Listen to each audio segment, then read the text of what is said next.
We're starting the bouillabaisse, and you need 2 onions chopped, 4 stalks of celery, and I think I did 6 cloves of garlic. And you want to saute that just until translucent. Add 1 cup of wine, white dry wine.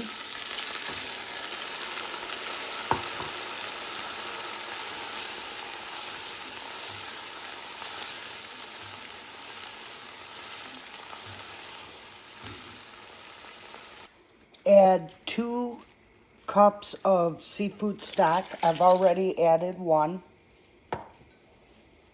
Add 2 cups of chicken broth. I've already added 1. So that's 4 cups of fluid right there.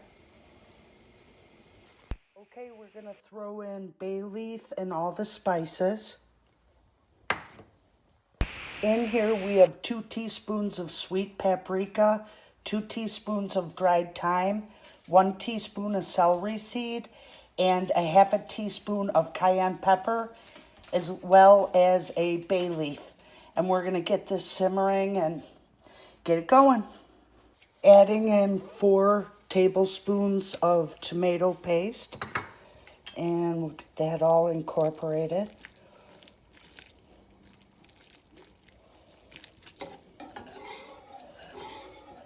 Oh boy, it's smelling good. In goes 36 ounces of crushed tomatoes. Yum. Okay, we're gonna get this going, and we're gonna let this simmer about 30 minutes. Then we'll be ready to put our seafood in, and it is gonna be divine. Now that this has reduced down, I'm just going to add a half a cup of the seafood stock and a half a cup of the chicken stock.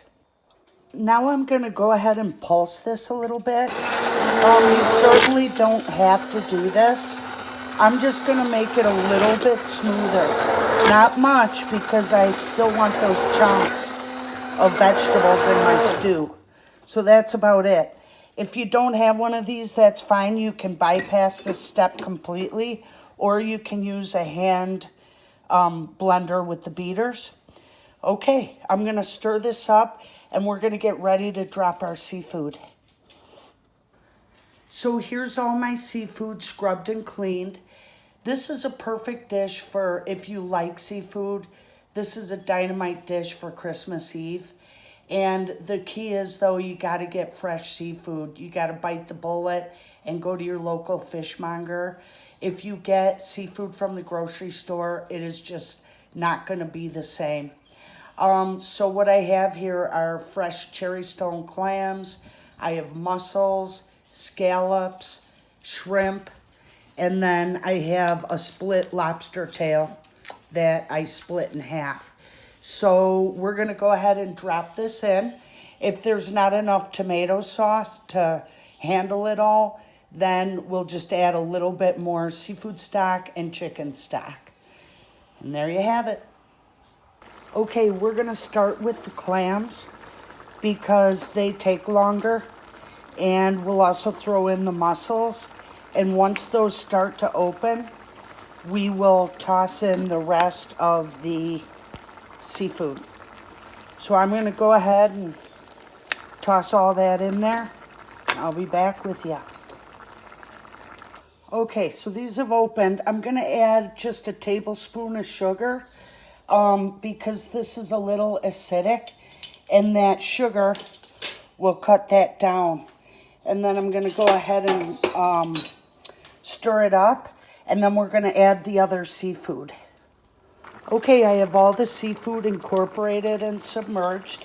I'm going to let this simmer just for a couple minutes. I'll put a lid on it, and then we'll shut it off, and we'll let the sauce and everything do its thing. I'm not eating this until tomorrow because it'll be better tomorrow. So there you have it. This ain't kindergarten, folks.